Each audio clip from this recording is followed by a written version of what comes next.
Israel में हमलों से उड़ गई है नेतन्याहू की नींद। काले आसमान में जुगनू की तरफ उभरती ईरान की मिसाइल और फिर कुछ सेकंड बाद ब्लास्ट। खाड़ी भी धुआं धुआं, दिन में नीले खुले आसमान को स्याह कर रहे हैं ईरान के मिसाइल धमाके। सैकड़ों किलोमीटर दूर से खाड़ी की फिजा में जहर घुलता देखा जा सकता है। तेल के कुएं जल रहे हैं, लगातार हमले हो रहे हैं। इजराइल से लेकर कतर और बहरीन तक एक एक अड्डे को बचाने के लिए जूझ रहा है अमेरिका। इन हमलों को देखकर डोनाल्ड ट्रंप ने डिमांड कर दी है, कोरिया से लाओ थाड, बचाओ इजराइल, बचा लो अरब वर्ल्ड, क्योंकि खत्म हुए जा रहे हैं ईरान की मिसाइल रोकने वाले इंटरसेप्टर। रिपोर्ट है कि अमेरिका का थर्ड मिसाइल वाला स्टॉक करीब करीब खत्म हो चुका है। पैट्रियट का स्टॉक खत्म होने जा रहा है। ऐसे में अमेरिका क्या करेगा? इजराइल कैसे बचेगा? ये वीडियो देखकर ट्रंप ने पैनिक बटन दबा दिया है। युद्ध लंबा चलने की बात हो रही है। क्या ऐसी जंग के लिए अमेरिका और इजराइल तैयार है? क्या ईरान में सेना उतारने की नौबत आने वाली है? क्या मिसाइल की जंग के बाद ईरान को हराने के लिए ट्रंप करने वाले हैं सबसे बड़ा फैसला? क्योंकि हालत बहुत खराब है।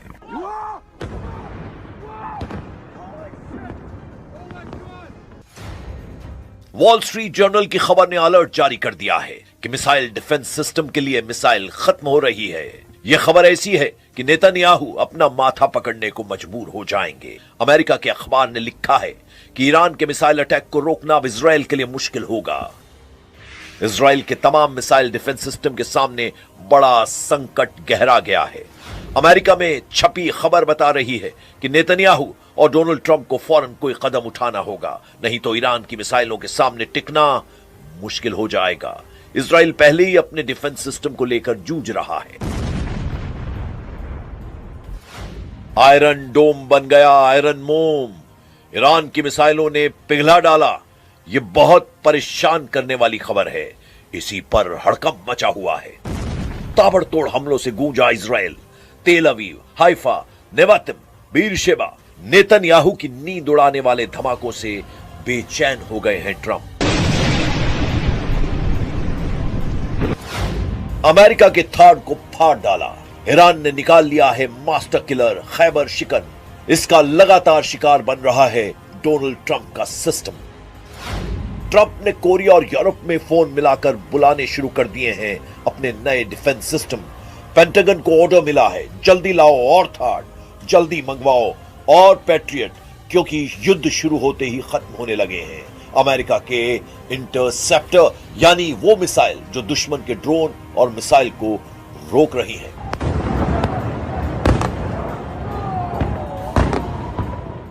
Our objectives are clear. First, we're destroying Iran's missile capabilities, and you see that happening on an hourly basis, and their capacity to produce brand new ones, and pretty good ones they make. Second, we're annihilating their navy. We've knocked out already 10 ships. तेल अवीव और Haifa से आ रही तस्वीरों को देखकर Netanyahu का दफ्तर हाहाकार कर रहा है। डोनाल्ड ट्रंप की सरकार इमरजेंसी प्लान पैनिक बटन बार बार दबा रही है। बता रही है कि ईरान की मिसाइलें सबसे बड़ा चैलेंज बन चुकी हैं। जब आसमान में ईरान की मिसाइल नजर आती है तो इजराइल में सायरन बजने लगता है।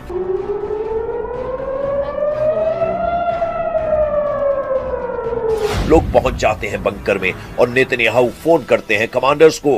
इजराइल और अमेरिका दोनों का फोकस है ईरान की मिसाइल गोदाम।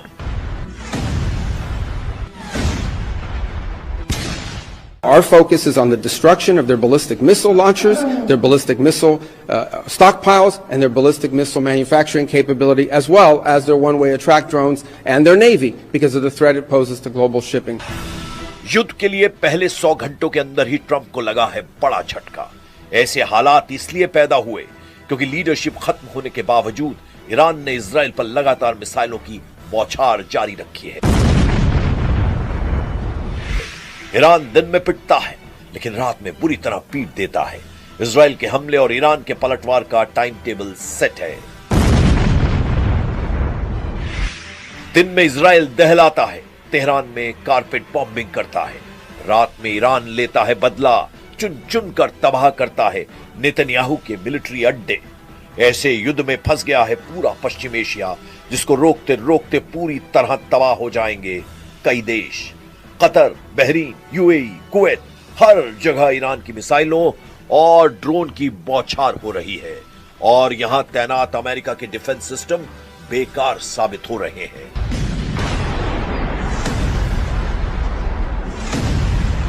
ईरान के खिलाफ अमेरिका और इजराइल का युद्ध 24 घंटे में पूरी तरह पलट चुका है।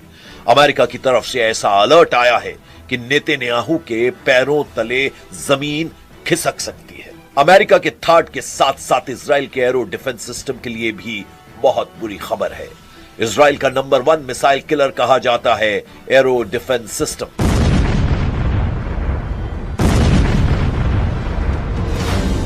एरो इजराइल का अपना मिसाइल डिफेंस सिस्टम है। इसकी रेंज 2500 किलोमीटर है। यह अंतरिक्ष में जाकर भी दुश्मन की मिसाइल को रोक सकता है, यानी ईरान की कई मिसाइल अंतरिक्ष से वापस वायुमंडल या फिर कहें कि इजराइल के आसमान में दाखिल भी नहीं हो पाती होंगी, क्योंकि एरो सिस्टम उन्हें पहले ही खत्म कर चुका होता है।